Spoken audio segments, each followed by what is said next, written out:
capítulo 5 de Mateo, ¿no? Y especialmente el versículo 19, que nos muestra el camino a la madurez, ¿verdad? Dice 5:19 de Mateo: de manera que cualquiera que quebrante uno de estos mandamientos muy pequeños, y así enseña a los hombres, muy pequeño será llamado en el reino de los cielos. Y cualquiera que los haga y los enseñe, será llamado, dice, grande en el reino de los cielos. Dice, porque os digo que si vuestra justicia no fuere mayor que la de los escribas y fariseos, no entraréis al reino de los cielos. ¿Amén? Aquí nos dice claramente que el crecimiento, ¿verdad? El ser llamado muy pequeño, quiere decir una persona que no crece. El ser llamado grande es una persona que crece en madurez en el reino de Dios. Y hermanos, el matrimonio requiere madurez para ser exitoso, para traer felicidad, para traer en realidad a los hijos, ¿no? a una vida, a una madurez, como para tener en la vida éxito, ¿no? En el plan que Dios tiene para ellos. Hermanos, desde que nos casamos, ¿no? Casi siempre tenemos expectativas irreales, ¿no? Acerca del matrimonio, ¿no? Tanto el novio como la novia piensan: me estoy uniendo a esta persona que me va a hacer feliz, ¿no? Esa es la expectativa normal. Hablamos, ¿no? Eso es en la gran mayoría de personas que se casan, ¿no? Que son sinceras y se casan, no por, claro, hay otras motivaciones también, ¿no? Más complejas, como personas que se casan por dinero, otras por una, no sé, una atracción sexual, etcétera. Otras veces hasta después de haber engendrado hijos. Pero aún en estas personas está inmerso el deseo, digamos, la expectativa de que la otra persona les traiga felicidad.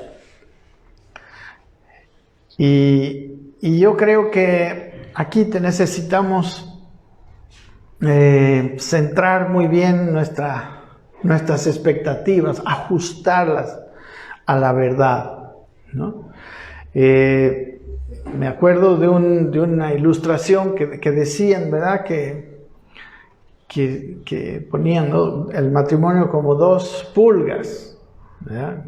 Dos pulgas que quieren alimentarse, ¿no? Entonces están buscando a un perro grande y lleno de alimento, ¿verdad? Que lo que se alimentan las pulgas. Pero cuando se casan, cuando dos pulgas se juntan, las dos están esperando succionar el alimento y las dos están en la misma necesidad, ¿verdad? O sea, en el matrimonio no podemos demandar de la otra persona lo que no tiene. Amén. Y lo que no tiene ninguna persona es felicidad para nosotros. Amén. Entonces nosotros creemos, ¿verdad?, que solo Dios nos puede hacer realmente felices. Amén. Algunos se casan, por ejemplo, juntándose nomás, no se casan, en realidad sí forman una familia, una pareja, pero podemos decir, sin preocuparse de la bendición de Dios, la bendición que viene por el matrimonio mismo, ¿verdad? Y bueno, también con eso están mostrando un poco la ignorancia, ¿verdad? De que no van a poder vivir realmente felices, ¿no? Sin la bendición de Dios. Ahora, algunos, a pesar de tener la bendición de Dios, necesitamos entender que eso no solamente lo necesario, ¿verdad? Es un comienzo, pero necesitamos nosotros poner nuevas actitudes, tener algunas actitudes que nos van a llevar al éxito del matrimonio. Amén. Algunas hemos hablado el domingo pasado, ¿no? Y hoy tengo en este Sermón del Monte algunos mandamientos que Jesús mismo los llama muy pequeños. Y que porque se llama muy pequeños, muchos los queremos pasar por alto. Pero son esos mandamientos muy pequeños los que nos van a hacer crecer o los que nos van a hacer menguar en la vida matrimonial, ¿verdad? Amén. Entonces, así como es importante que el cristiano reciba la salvación, pero no solamente eso, ahí termina la vida cristiana, ¿no? Como el matrimonio que reciba la bendición de Dios y ya está. No. El cristiano que ha recibido a Cristo recibe la salvación en su espíritu, nace de nuevo, pero después tiene que encaminarse en un proceso de madurez de su alma, ¿no? En un proceso de madurez cristiana donde la nueva naturaleza que él tiene debe manifestarse, ¿verdad? En vez de manifestarse como antes la vieja naturaleza, ¿no? En ese proceso, en esa batalla estamos todos los cristianos tratando de fortalecer el espíritu y de que la carne mengue. Amén. Así también en el matrimonio es necesario un proceso, es necesario caminar, ¿no? Con decisiones, claras decisiones para tener la felicidad. Y esas decisiones precisamente nos llevan a la madurez, y la madurez nos va a llevar a un camino de felicidad. En estos versículos que hemos leído, ¿no?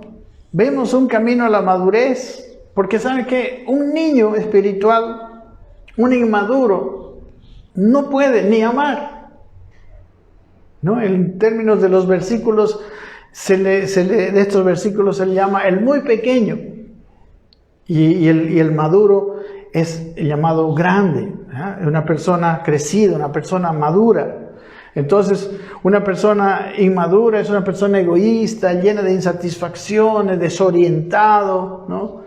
Y trae mucha dificultad en el matrimonio. ¿Amén? Y bueno, ahora no vamos a describir la inmadurez en el matrimonio, pero vamos a tratar de ver cómo más bien superarla, ¿no? El niño no puede amar. En el capítulo del amor que hay en la Biblia, el más famoso es el 1 de Corintios 13. Y hablando del amor y describiendo el amor, al final dice, cuando yo era niño, dice, hablaba como niño, pensaba como niño, juzgaba como niño. Dice, mas cuando ya fui hombre, dejé lo que era de niño, ¿no? En ese capítulo donde describe el amor, entonces el niño no ama. El niño es una persona que... O sea, si ama sentimentalmente. Cuando hablo de amor, estoy hablando del amor ágape, ¿verdad? Del amor de Dios, del amor que tiene esa nueva naturaleza que hemos recibido, el amor que dice ahí, ¿no? Que todo lo cree, que todo lo sufre, que todo lo soporta, el amor que nunca deja de ser, ¿no? El amor que es sufrido, que es benigno, etcétera, ¿verdad? Usted puede leer 1 de Corintios 13. Entonces el niño no tiene estas características, el niño no puede ir más allá de sus necesidades.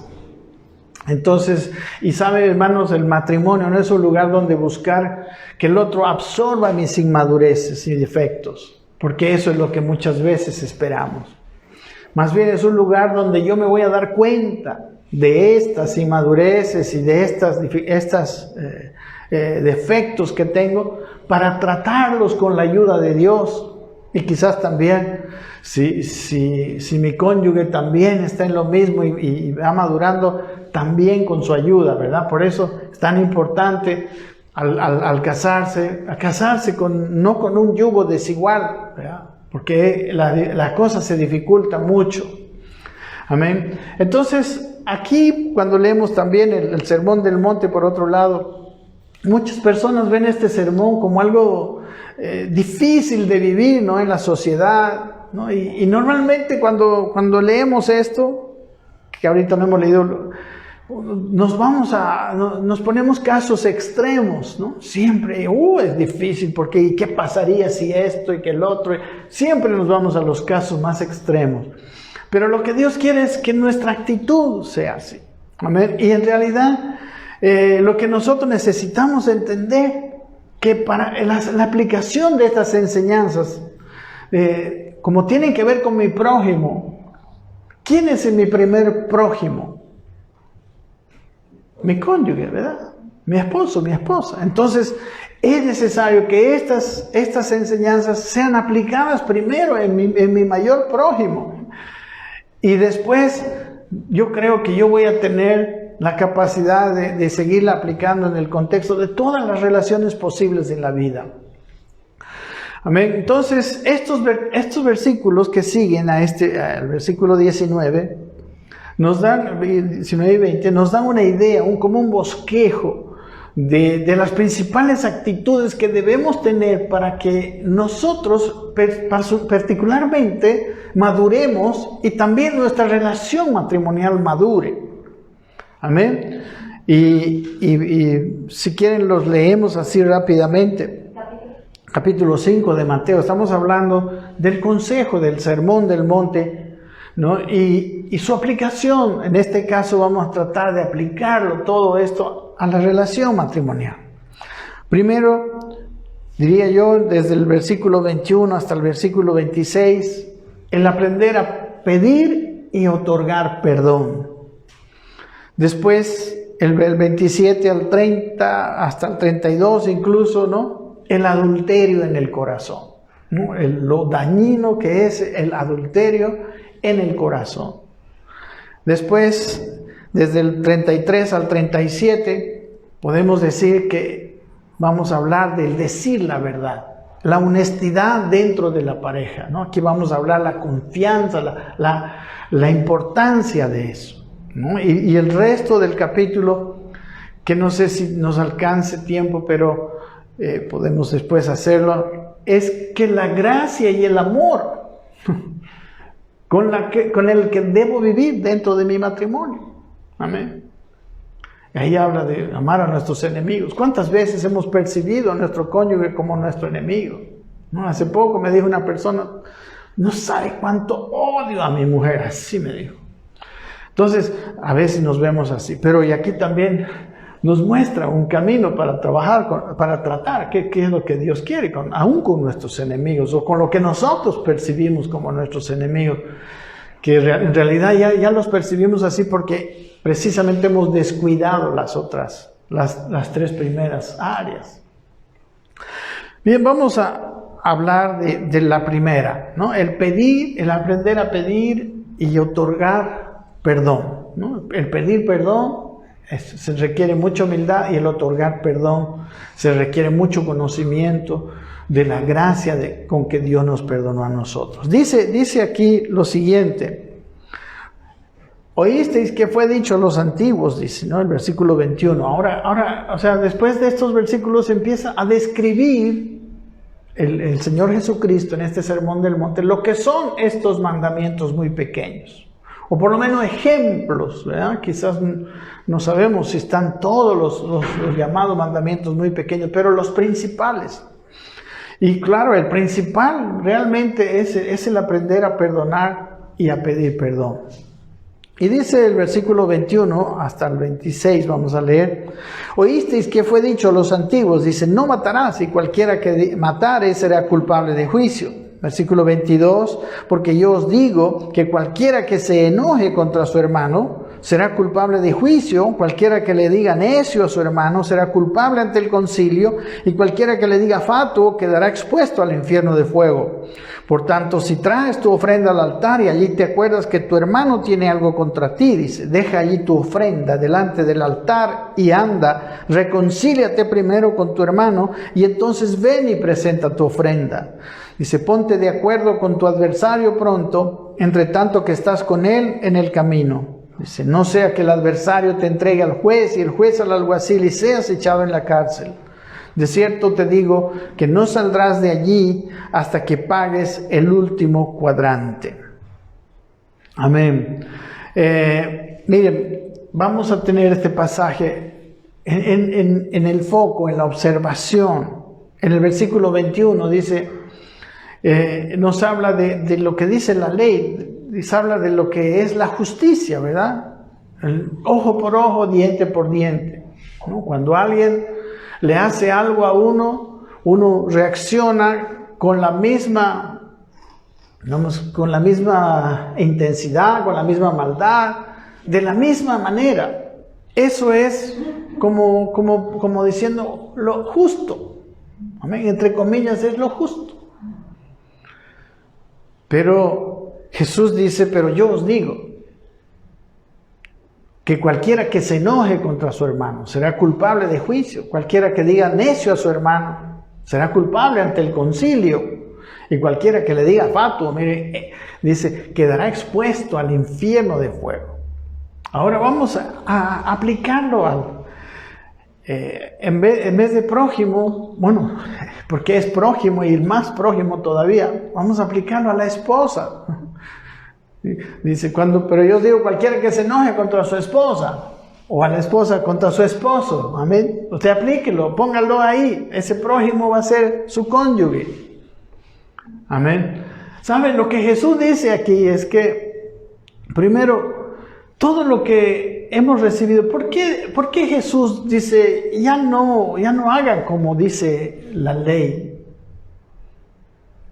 Ahora ustedes deben hacer, o sea, la medida para ustedes es diferente. Porque ¿sabe por qué? Porque nosotros también hemos sido tratados así. Porque a nosotros no se nos trató con justicia. Dios no nos dio lo que merecíamos. Dios nos regaló una salvación por amor y gratuita, solamente por fe. Amén. Entonces, por esa razón, nosotros ahora necesitamos hacer lo mismo con los demás. El único requisito que tiene la gracia de Dios es que nosotros la otorguemos en la misma medida con la cual nosotros hemos sido beneficiados. Por eso dice en otro versículo, de gracia recibisteis, dad de gracia. Entonces, el actuar con la ley, cuando ya hemos recibido la gracia de Dios, no es posible, no se aplica a nosotros los perdonados, a nosotros los que hemos nacido de nuevo, a nosotros los que tenemos el Espíritu, a nosotros a los cuales Dios nos dio su nueva naturaleza, que nos hizo sus hijos. Nosotros no estamos autorizados a vivir con la justicia de la ley. Amén. ¿Está usted consciente? Yo quiero que usted esté consciente. Porque muchas veces nos justificamos, ¿no? Pero si, ¿por qué le haces eso? ¿Por qué le gritaste a tu esposa? Pero ella primero me gritó, ¿verdad? Esa es la justificación. Entonces aquí estamos como en la ley, ¿no? Ojo por ojo, diente por diente. Pero aquí dice que no. Amén. Aquí dice que si te enojas con tu hermano, es culpable de juicio. Si le dices necio, eres culpable ante el concilio, que era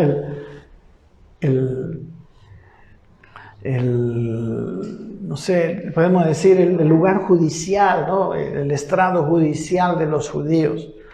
Y si le dices, dice, fatuo, quedarás expuesto al infierno de fuego. O sea, el Señor, miren, estas palabras nos dicen una cosa muy importante. Esto de perdonar, esto de no enojarte, porque más adelante habla de qué hacer si te has enojado. En realidad no es tanto de no enojarte. El enojo puede ser muy grave. Miren aquí, en la relación matrimonial. Miren, hermanos, todos nos hemos enojado alguna vez. Amén. Es más, la misma Biblia dice, airaos, pero no pequéis. No se ponga el sol sobre nuestro enojo. Entonces, el problema es cuando nuestro enojo no lo tratamos y empieza a, como dice aquí, a mostrarse en palabras. Ya el enojo no solamente es parte de mí, sino ahora se muestra con palabras. La palabra, por ejemplo, dice, cualquiera que se enoje, la palabra enoje es la palabra en el griego, la palabra orgizo, dice desencadenar ira. Esa es la digamos, la definición de la palabra orgizo, provocar o desencadenar ira. Habla de desencadenar la ira contra mi esposa o mi esposo, especialmente ahora por medio de las palabras, porque después dice que cualquiera que le diga. La palabra necio en el idioma griego es la palabra raká, que en realidad no es el griego, sino es una palabra aramea, ¿no? Que está relacionada con el griego, que quiere decir vacío. Dice el diccionario, ¿no? Es una palabra aramea relacionada con el hebreo vacío, debiéndose la primera a un cambio galileo, dice, ¿no? En la Reina Valera se describe como raká. Era una palabra, dice, de sumo menosprecio, significando vacío, más referido al intelecto que a lo moral. O sea, tonto, estúpido, tal como es, dice,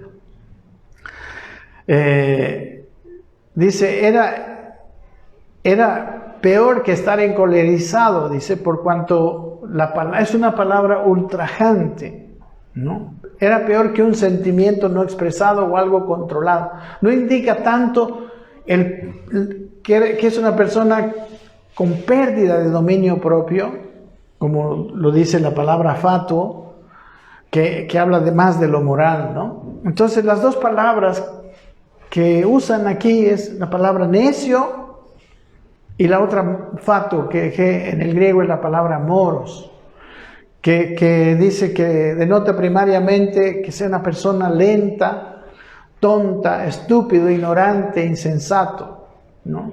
El significado de moralmente indigno no es en esta palabra, sino en la otra.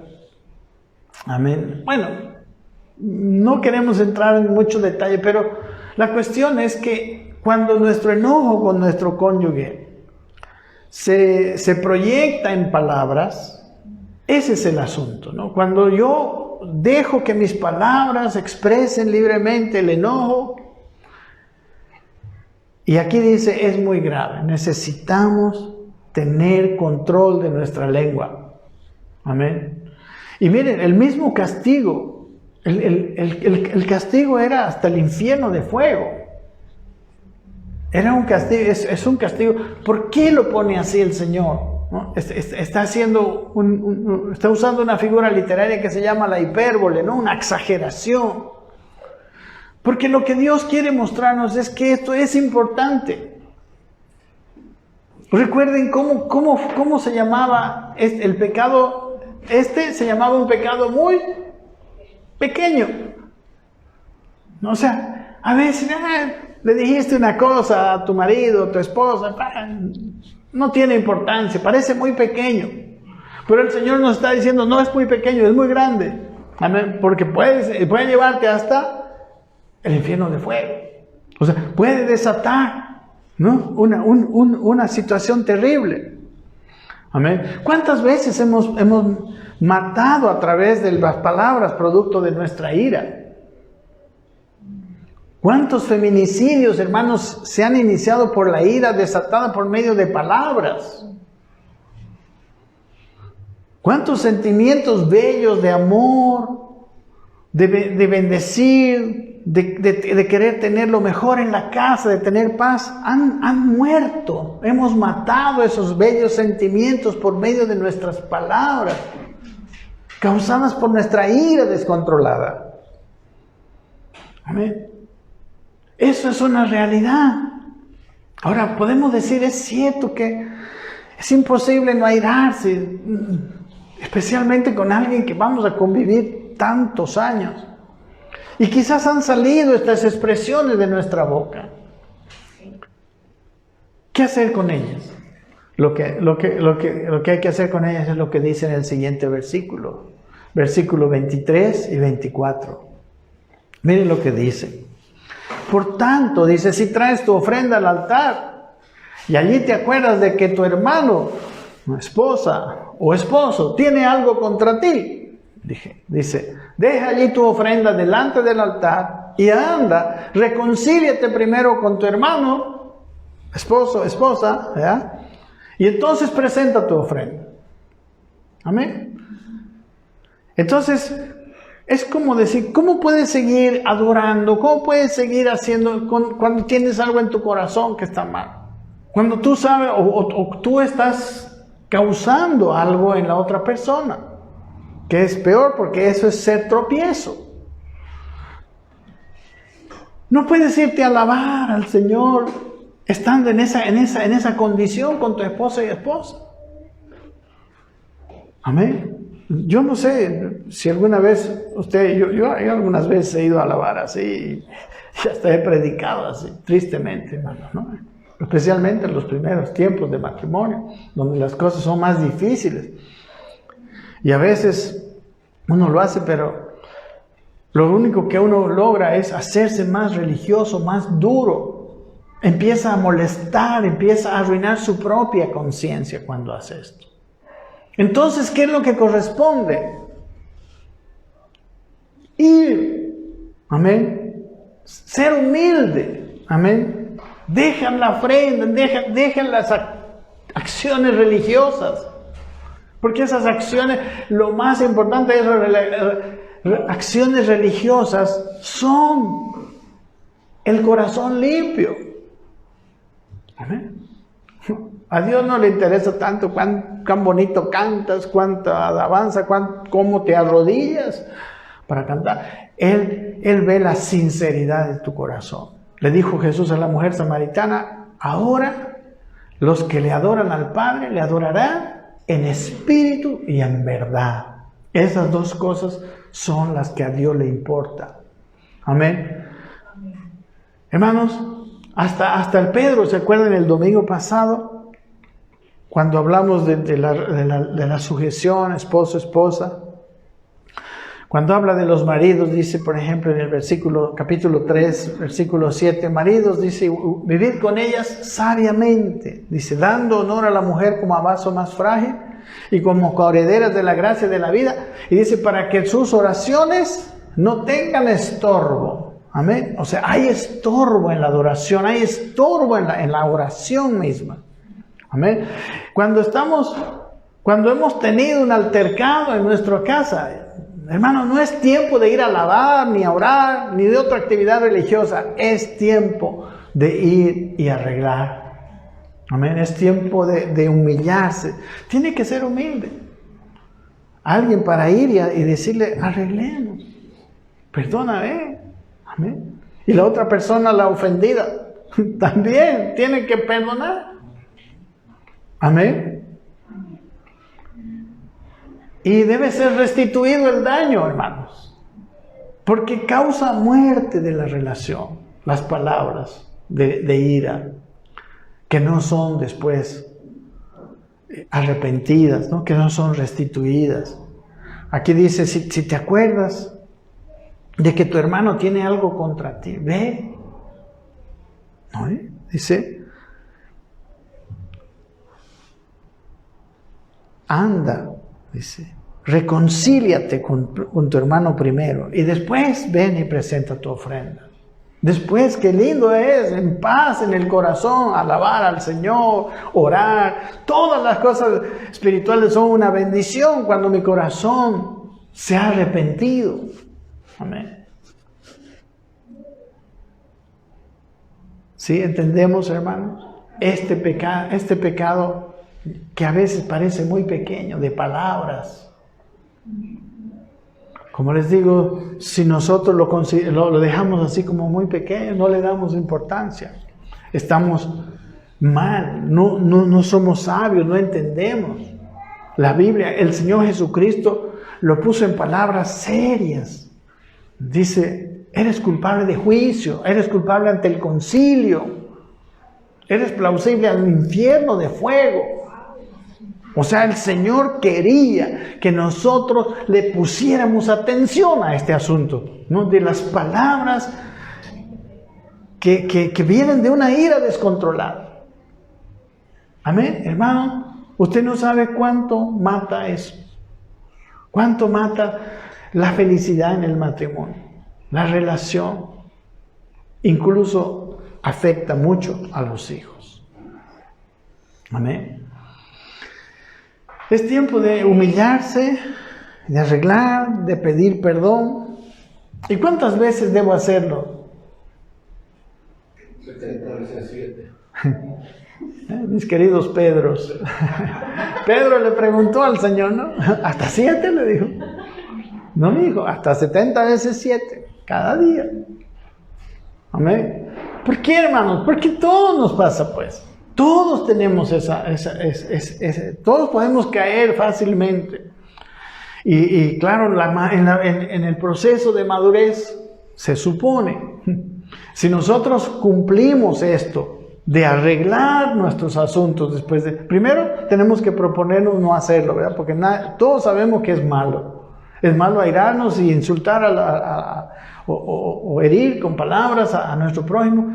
No hay nadie que pueda decir, es bueno, pastor. No es bueno. No es bueno, definitivamente. Y luego, si lo hicimos, es bueno arrepentirnos. Amén. Y pedir perdón, y la otra persona perdonar. Y perdonarnos y pedirnos perdón continuamente. Eso no está mal, mis hermanos. Eso es bueno, eso es normal. Hágalo, no diga como algunos, ya cuántas veces me vienes a decir lo mismo. No, perdone, considérese a sí mismo y considere al otro, que no somos perfectos. Se supone que en la medida vamos a irnos perfeccionando y esos tiempos de pedirnos perdón y perdonarnos van a disminuir. Amén. Con el proceso de la madurez en Cristo. Pero tenemos que hacerlo. Y la otra pregunta es, no solo cuántas veces, la otra pregunta que contesta este versículo, este pasaje es, ¿cuándo lo tenemos que hacer? Amén. Es grave, pero se puede, podemos decir, restaurar, sí se puede, pero ¿cuándo hay que hacerlo? Obviamente, necesitamos que baje la ira, esperemos que baje rápido. Si nosotros lo sabemos, si nosotros entendemos esto, mucho más fácil que la ira baje rápido, porque en vez de seguirle poniendo argumentos, ¿no? Pues si lo hice porque se merecía, porque esto, porque lo otro, nosotros sabemos, no, Dios me manda, no, Dios me perdonó así, y yo debo perdonar. Por eso están los otros versículos del 38 en adelante. Amad a vuestros enemigos, bendecid a los que os maldicen, etc. Entonces, cuando yo lo entiendo, cuando mi mente, por eso usted está aquí, porque en su mente tiene que poner, no es bueno, no es normal, no va a llevarle a nada bueno. Entonces la ira quizás se necesita un poco de tiempo, baja la ira, pero después de que baja la ira, inmediatamente tiene que hacerlo, rápido. Dice el versículo siguiente, versículo 25, ponte de acuerdo con tu adversario, ¿cuándo? Ahí tienen su Biblia, pronto, entre tanto que estás con él en el camino, dice, no sea que tu adversario, no le ponga adversario, póngale su esposa, su esposo, entre tanto que tu esposo, no sea que tu esposa te entregue al juez y el juez al alguacil, dice, y seas echado en la cárcel. Amén. Y no es una cárcel como con barrotes físicos, es una cárcel espiritual. Amén. Y dice, de cierto te digo que no saldrás de allí hasta que pagues el último cuadrante. O sea, vale la pena hacerlo rápido, antes de que esa cosa, esas actitudes surtan efecto, hermanos. Porque empiezan a surtir efecto, y eso es lo grave. Empiezan a surtir efecto y la relación empieza a deteriorarse. Se empieza a deteriorar muy fácilmente. Amén. Cuando estamos con la ira justificamos todo, pero si tenemos esto, por eso está la palabra de Dios. Por eso no nos habla en esta mañana. Amén. Dice Efesios 4, 26 y 27, dice, airaos, pero no pequéis, dice. No se ponga el sol sobre vuestro enojo. Amén. Por lo menos que no se ponga el sol. Quizás necesitas calmarte un poco, pero después, antes que se ponga el sol, antes que pase un día, Amén. Y dice, no se ponga el sol sobre vuestro enojo. Y dice el siguiente versículo, ni deis lugar al diablo. Amén. El diablo